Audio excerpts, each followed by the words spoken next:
Josef Stalin, leader of the Soviet Union. Josef Stalin was born on December 18, 1878 in Gori, Georgia, in the Russian Empire to a poor family. At age 7, he caught smallpox, leaving him with a pockmarked face. Joseph's mother was a devout Russian Orthodox Christian and wanted him to become a priest. In 1895, she sent him to study in Tiflis, the Georgian capital. However, he started reading the writings of Karl Marx and Vladimir Lenin after joining a secret organization which wanted Georgian independence from Russia.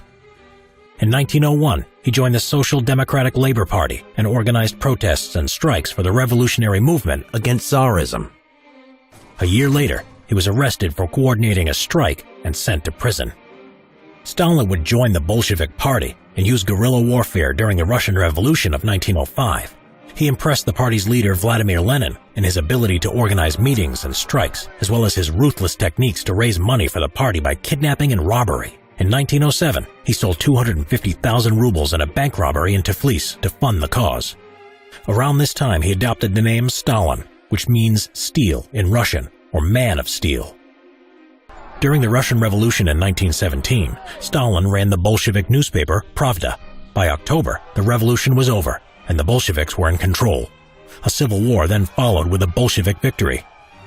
In 1922, Stalin was appointed General Secretary of the Communist Party, and he manipulated his role so that he was in a powerful position. Lenin died in 1924, and it was assumed that Leon Trotsky would be the next leader, but Stalin would make sure this wouldn't happen. He had Trotsky and other threats to his future leadership removed from the Central Committee and exiled. Eventually, Stalin was effectively dictator of the Soviet Union. In the late 1920s, Stalin would aim to turn the Soviet Union into a modernized, industrialized country, and he wanted it done rapidly. He developed 3 5-year plans between 1928 and 1938.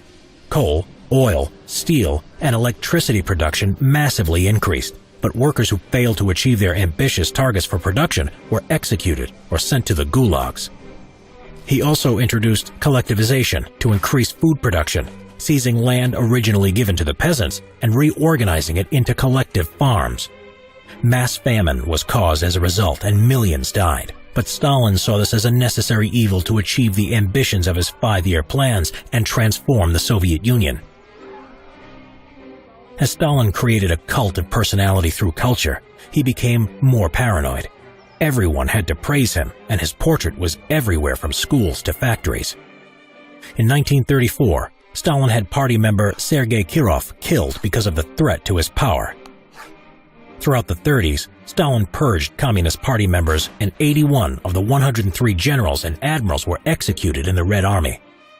20 million citizens in the Soviet Union were sent to the gulags or executed. In 1939, Stalin made a deal with Adolf Hitler and Nazi Germany. When Germany invaded the Soviet Union in 1941, the Red Army was not prepared and suffered massive losses, and it had not helped that Stalin had purged many talented officers during the 30s. Stalin refused to leave Moscow as the German forces moved further east. In 1942, the Red Army at Stalingrad were told not to give the city to German forces and to defend it at all costs, as the city bore Stalin's name.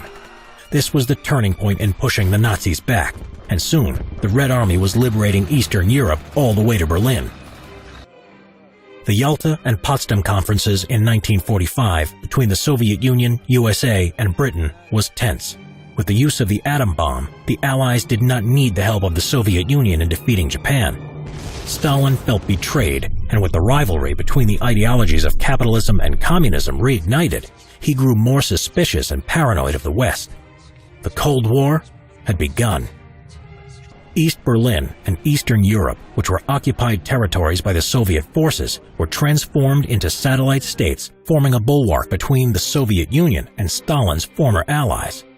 As his health deteriorated in the early 1950s, and after an attempted assassination, Stalin's paranoia increased even to the doctors looking after him, which he had tortured to confessions of poisoning. He also ordered the head of the secret police, Lavrenti Beria, to investigate a new purge of the Communist Party, panicking members of the Politburo into wondering if they would be executed. Before this could happen, Stalin died of a stroke on March 5, 1953. At his funeral, huge crowds gathered to pay their respects, and 500 people were crushed as a result of people surging forward.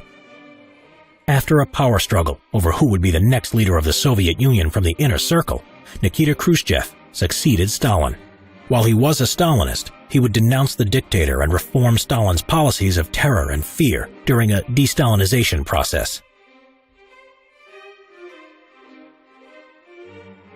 Subscribe for more history videos.